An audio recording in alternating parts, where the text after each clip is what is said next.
conciliatory move geared towards quelling street unrest. Elvis Kosgei with more. My brother Raila Odinga and the opposition to call off the demonstrations and to give this bipartisan approach a chance for us to take the country forward.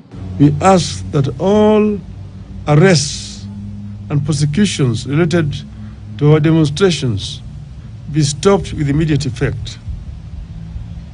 In view of the foregoing, we stand down our demonstrations for Monday, that is tomorrow, April 3rd, 2023. A day after President William Ruto and Azimio la Umoja Party leader Raila Odinga agreed to dialogue on a bipartisan engagement in Parliament to resolve the stalemate on the process of recruiting electoral commissioners, the latest development by the Director of Public Prosecution, Nurdin Haji, to set free the 6 Azimio leaders who are charged with participating in unlawful protest, eliciting reactions from some Kenyans who have questioned why the judicial process that had been initiated was cut short before the completion of prosecution. However, on his stance, the DPP explains that the withdrawal of the case under Section 87A of the Penal Code was meant to create an enabling environment between the accused persons and the state. For the sake of justice, hivi kwamba sababu hakukuwa haki hawakushtakiwa, sasa haki wameachiliwa. For the sake of peace, ili kuleta uwiano na amani katika taifa la Kenya, lazima viongozi hawa wangeachiliwa ndio amani iweze kuendelewa.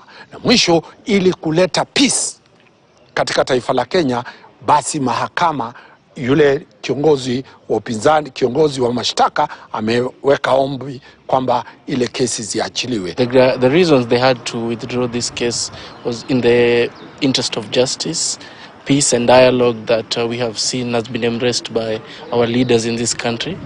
So they forwarded these reasons of interest of justice, peace and dialogue. The 6 leaders, Unguja Member of Parliament James Opio Ondai, Kilifi Senator Stewart Madzayo, Kilifi South Lomeka Richard Chonga, Malindi Member of Parliament Amina Laura Muyazi, George Ogobure and Esther Romi, who did not appear in court, were discharged by Kahawa Local Senior Principal Magistrate Boaz Ombewa. The 6, through their lawyer Dunstan Omari, thanked the state and the judiciary for withdrawing the case. Afurahi na tuna imani kwamba tutazidi kushughulikia yeyote, awe ni kiongozi, awe ni mfuasi wa Azimio, awe ni kiongozi wa Kenya Kwanza, awe ni mfuasi wa Kenya Kwanza, iwapo sheria inavunjwa kumdhulumu, sisi kama mawakili tumekula kiapo kuchunga yeyote yule. To really thank the head of state for the statement he was able to make yesterday, and also the opposition leader, Right Honorable Raila Odinga.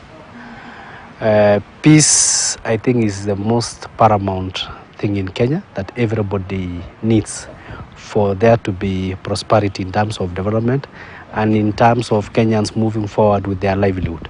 So the last 2 weeks has not been very well, and it had projected an image that was not good for the investors. Even as the DPP through Prosecution Council informed the court that for the sake of dialogue and peace, they sought to withdraw the case, many are asking, was the process legal, or the pardon was meant to cement the latest truce between the head of state and his main competitor Raila Odinga?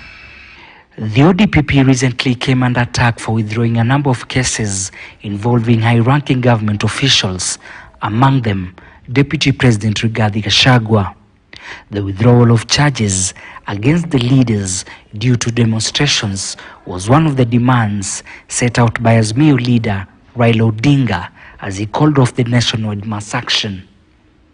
Elvis Kosgei, KT News. And President William Ruto and Azimio leader Raila Odinga met on Sunday in a deal that brokered the truce to end the countrywide mass protests. According to insiders, Ruto and Raila privately flew and met at a hotel in Masai Mara, where they agreed on a way out of a grand standoff that had caught the eye of the international community, who started